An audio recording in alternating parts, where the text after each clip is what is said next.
안녕하세요. 이번 시간에는 전기 발전기의 전기자 반작용에 대해서 이야기를 해보도록 하겠습니다. 여기서 보게 되면 이제 동기 발전기가 있고 동기 발전기에 대한 전기자 반작용에 대한 이야기를 할 것이다 라고 이제 제가 말씀을 드렸는데 발전기라는 것은 결국에는 이제 전기를 생산하는 것이죠. 전기를 이제 생성하는 것인데, 그렇다면 전기를 생성한다라는 것은 결국에 어떤 의미이냐라는 것입니다. 전기를 우리가 이야기할 때, 전기라는 걸 이야기를 할 때, 뭐, 전압이다라고 이야기할 수도 있을 것이고, 그리고 전류이다라고 이야기할 수도 있을 것이고, 그리고 전력이다 라고 그렇게 이야기를 할 수도 있을 것입니다. 그런데 이제 우리가 전기에 대한 근본적인 걸 우리가 한번 생각을 해야 되는데, 그러면 전기라는 것이 과연 무엇이냐? 전기라는 건 무엇이냐라고 봤을 때, 전기적인 성질을 띠고 있는 물질이 있는데, 전기적인 성질을 가지고 있는 물질이 바로 뭐냐면 전자라는 것입니다. 전자라는 것이고, 결과적으로 이 전자라는 거 우리가 이제 마이너스로 그 기호를 이렇게 사용을 하게 되는데, 이 전자라는 것이 이동을 하면서 어떠한 여러 가지 일을 하는 것, 그게 바로 이제 전기 에너지다 라고 그렇게 이야기할 수가 있겠습니다. 그러면 이 전자의 이동이다라고 제가 분명히 말씀을 드렸는데, 전자의 이동은 결국에 뭡니까? 전자 이동이라는 것은 바로 전류다라는 것이죠. 전류입니다. 전자의 이동이 이제 전자의 이동이 바로 이제 전류가 되는데, 그러면 이 전자의 이동은 자기 스스로 이동을 할 수 있느냐라고 이렇게 물어봤을 때 자기 스스로 이동할 수는 없다라는 것입니다. 그러면 이동할 수 있는 어떤 힘을 주는 것, 전자의 이동을 위한 힘, 이동을 위한 어떠한 힘, 어떤 힘을 가지고 힘을 전압이다라고 그렇게 이야기할 수가 있습니다.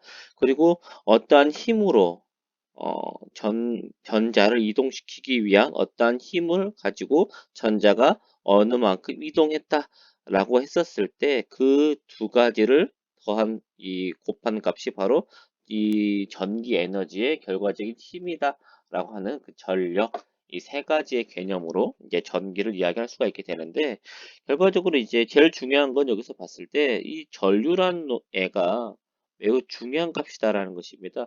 어쨌든 전자가 이동을 해야지만이 어떠한 전기 에너지를 사용할 수 있기 때문이라는 것이죠.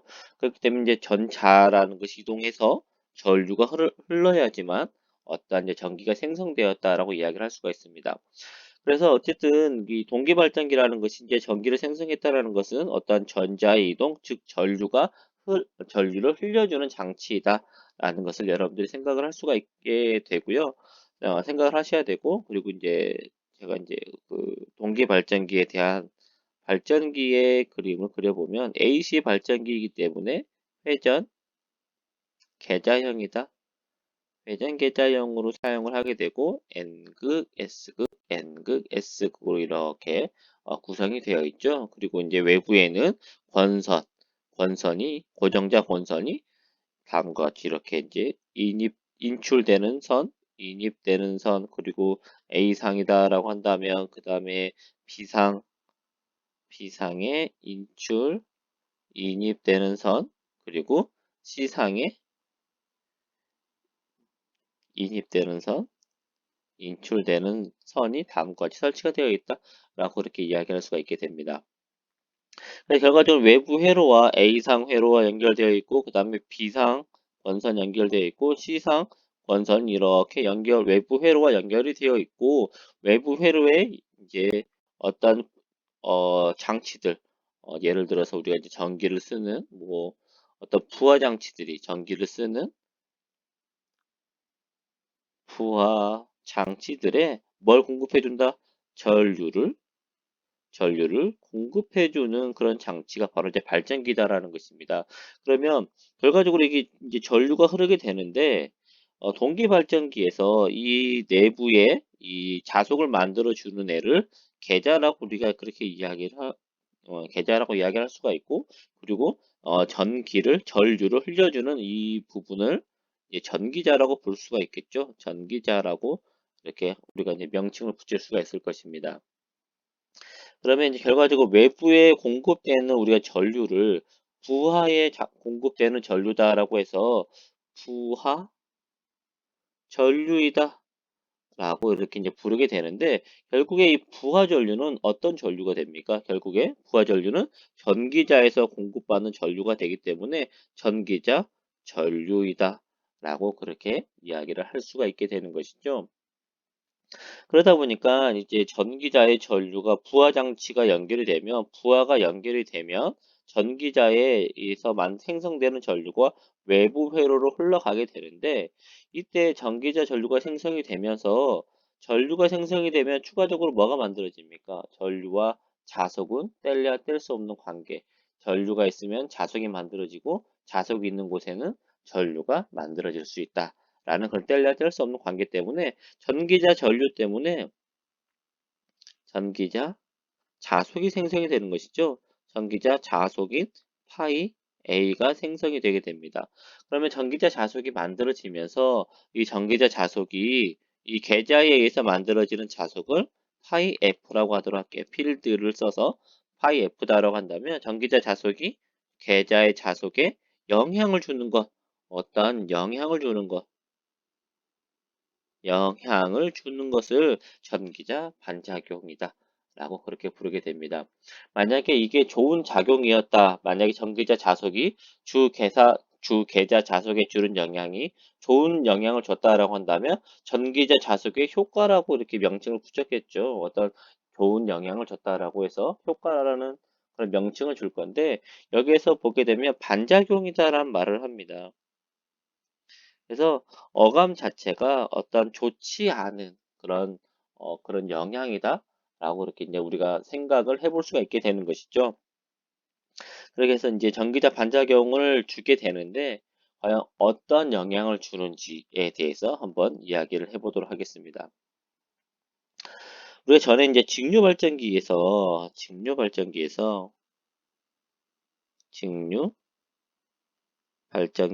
전기자 반작용을 이야기한 적이 있습니다. 전기자 반작용을 이야기를 한 적이 있는데, 이때도 이제 전기자 반작용이 두 가지의 반작용이 있었습니다. 횡축하고 그 다음에 횡축 반작용, 즉 교차 자화 작용이라는 게 있었고, 그 다음에 감자 작용이다, 직축 반작용이다라고 부르게 되고요. 자석의 세로축이다라고 해서 직축 반작용이다라고 해서 이제 감자작용이다라는 그런 이야기를 했었었는데, 이때는 이제 어떤 뒤에 연결되어 있는 장치가 무엇이냐에 따라서 따로 이렇게 고민을 하지는 않았어요. 고민을 하지 않고 그냥 자석의 이 영향이 주 계자 자석과 그리고 이렇게 만들어지는 전기자 자석, 계자 자석, 그리고 전기자 자석의 관계가 이러한 위상차를 가지게 되고 90도의 위상차를 가지게 되고, 그래서 전체적인 합성 자석의 모양이 이렇게 찌그러지는 모양의 형태를 가지게 되었다는 것이죠. 찌그러진 모양의 형태가 가지게 되어서 중성축이 이동했다. 중성축이 이동하는 것을 교차 자화 작용이다라고 이렇게 명칭 붙일 수가 있고, 이 전기자 자속에 의해서 자속의 크기가 줄어드는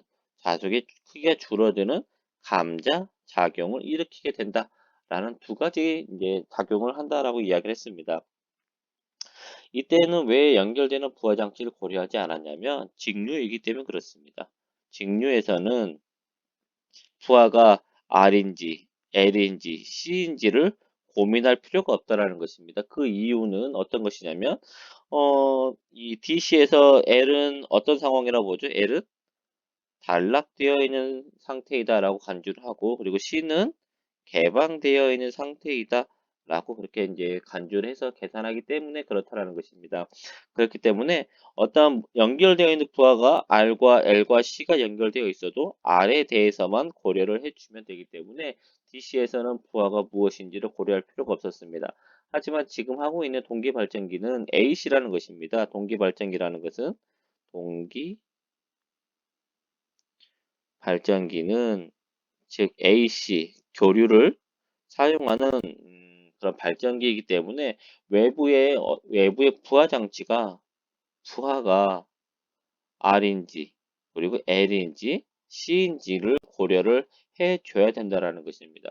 그러면 왜 이걸 고려해야 되는지에 대한 그런 이야기를 해보자면 L이라는 것은 우리가 이제 뭐라고 부르냐면 이제 인덕턴스라고 부르죠. 인덕턴스 또는 뭐 이제 기계 장치라고 한다면 인덕터라고도 하기도 하고 인덕터에 가지고 있는 크기다라고 해서 인덕턴스다라고 그렇게 이야기를 하고 또 뭐라고 명칭을 부르냐면 유도성, 유도성 리액턴스이다라고 그렇게 명칭을 붙이게 됩니다. 그래서 이제 L이 가지고 있는 특징을 보게 되면 L이 가지고 있는 특징은 어떤 이런 코일의 모양을 우리가 보통 이렇게 표현을 하죠. 코일의 모양으로 표현을 하고 여러분들이 실제 회로에서 보게 되면 어떤 회로 PCB 기판을 봤을 때 이러한 이 원형의 동그란 링 모양의 이런 도체에 이렇게 권선이 이렇게 감겨져 있는 이런 장치를 보신 적이 있을 것입니다. 이게 바로 인덕터이다. 인덕터이다라고 이렇게 이제 명칭을 붙일 수가 있고, 인덕터가 어떤 작용을 해주게 되냐면, 전류가 들어옵니다. 전류가 들어오게 되면 이 코일에 감겨진 방향에 의해서 이렇게 회전하는 자석을 생성을 하게 될 것입니다.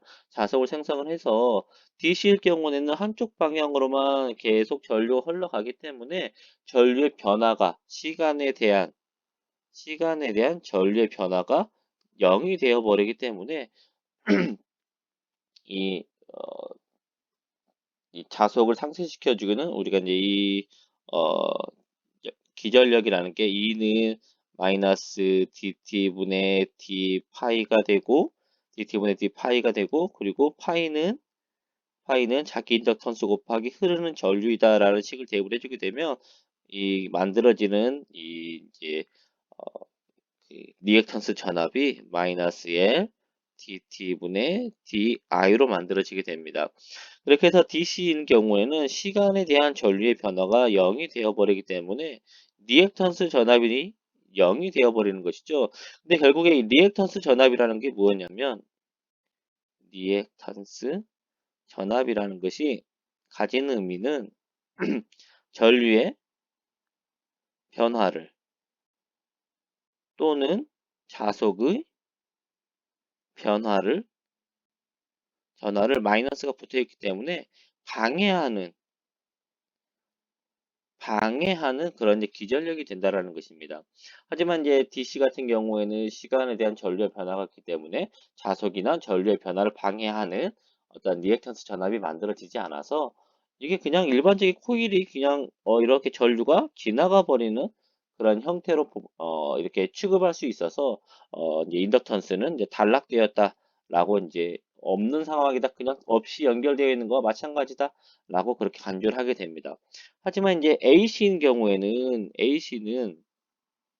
플러스와 마이너스가 교차돼서 계속 발생하게 되는 거잖아요. 그렇기 때문에 전류가 오른쪽으로 한번 그리고 왼쪽으로 한번 이렇게 흘러간다라고 볼 수가 있습니다. 이거 첫 번째 상황, 이거 두 번째 상황이라고 봤을 때 그러면 시간에 따라서 전류가 오른쪽으로도 한번 왼쪽으로도 한번 계속 교차적으로 막 만들어지기 때문에 이때는 시간에 대한 전류의 변화가 0이 제로가 되지가 않죠. 그렇기 때문에 리액턴스에 대한 전압이 만들어져서 전류나 자속의 변화를 방해하기 시작하게 됩니다.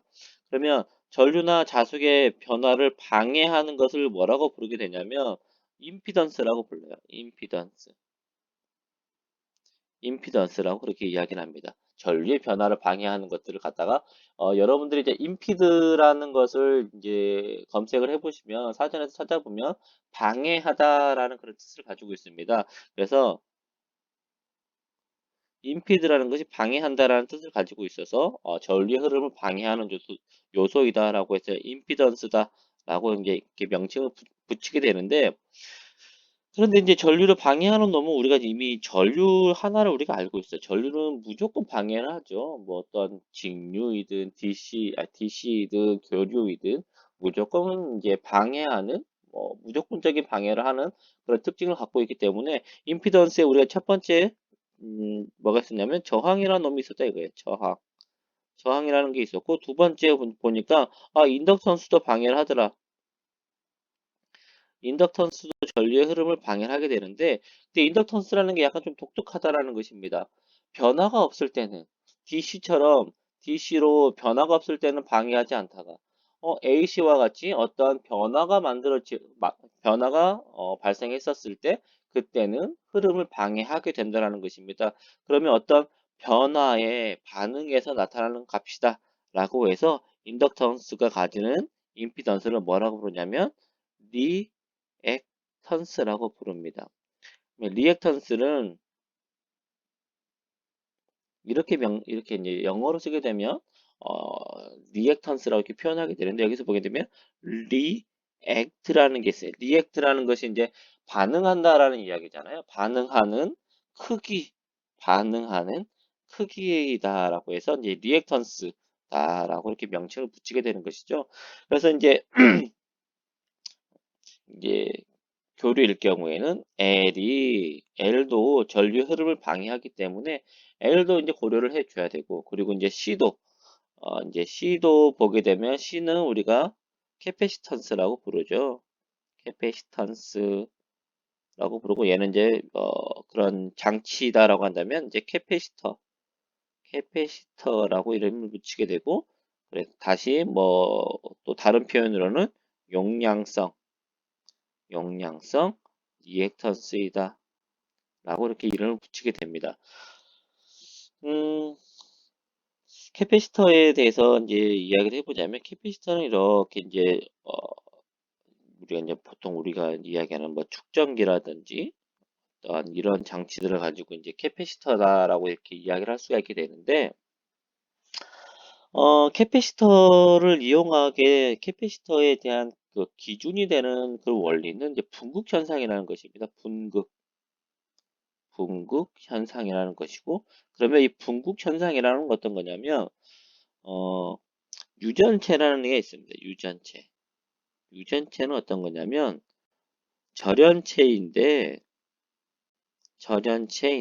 뭘 가지고 있냐면, 절연체 중에서 전기 쌍극자를 가지고 있는 거. 전기 쌍극자를 가진, 어떤 물질을 유전체다라고 그렇게 이야기를 할 수가 있습니다. 그러면 이 전기 쌍극자라는 건 어떤 거냐면 플러스 전하와 마이너스 전하가 하나의 쌍을 이루어서 이렇게 묶여져 있는 것을 전기 쌍극자라고 이야기할 수가 있고요. 그러면 이제 절연체라는 것은 어떤 의미로 쓸 수가 있냐면 절연체라는 것은 이제 도체와 부도체 중에서 부도체에 속하는 거고 부도체라는 것은 자유전자가 자유전자가 존재하지 않는 것을 가지고 절연체다라고 그렇게 이야기를 할 수가 있습니다. 그래서 자유전자가 없기 때문에 내부에서 이동할 수 있는 자유전자가 없기 때문에 전자가 이동할 수는 없다. 전류가 흐르지는 않지만 내부에 전기 쌍극자를 가지고 있는 것을 이제 유전체다라고 이야기를 하고 유전체에 이렇게 전기 쌍극자를 가지고 있는 유전체의 한쪽에는 플러스 이 전위를 인가하고 반대편에는 마이너스 전위를 인가했었을 때 내부적으로 이제 변화가 나타나기 시작한다는 것이죠. 내부적에 플러스 전하 쪽으로는 마이너스가 끌리게 될 것이고 마이너스 전하 쪽으로는 플러스 전하가 이렇게 끌리는 현상이 발생을 하게 됩니다. 이렇게 되면 내부적으로 이렇게 전기 쌍극자가 플러스 마이너스로 변 위를 가지게 되는 것이죠. 어떤 위치의 변화를 일으키게 됩니다. 위치의 변화를 일으키면서 전기 에너지가 이렇게 이제 충전되었다라고 이야기를 하게 되는 것이죠. 충전된다. 이렇게 변위를 일으킬 때 전기 에너지가 충전되었다가 다시 외부에 공급되는 에너지가 없어졌을 때 다시 원래 위치로 돌아오면서 충전되었던 그런 변이 에너지를 방출한다. 방출해서 이제 방전하는 그런 이제 기능을 해주는 것이 바로 이제 캐패시터다라고 그렇게 이야기를 할 수가 있게 됩니다. 그러면 이 이제 캐패시터라는 이 이제 캐패시터의 한쪽에만 플러스 반대편에는 마이너스로 이렇게 인가가 되어 버렸을 경우에 한 번의 변이 일어나겠죠. 이렇게 한 번의 변이는 마이너스 플러스 마이너스 플러스 마, 마이너스 플러스 마이너스 플러스 마이너스 플러스 이렇게 한 번의 변이는 일어나고 그 다음부터는 변이가 일어나지를 않게 됩니다. 변이가 일어나지 않기 때문에 여기를 이동해서 이 어떠한 전기 에너지가 반대편으로 넘어갈 수 있는 에너지가 전혀 없다라는 것입니다. 그렇기 때문에 DC에서는 이 둘 사이가 끊겨져 있는 개방 상태로 이렇게 간주를 하게 되는데, 그런데 이제 AC에서 보니까 AC인 경우에는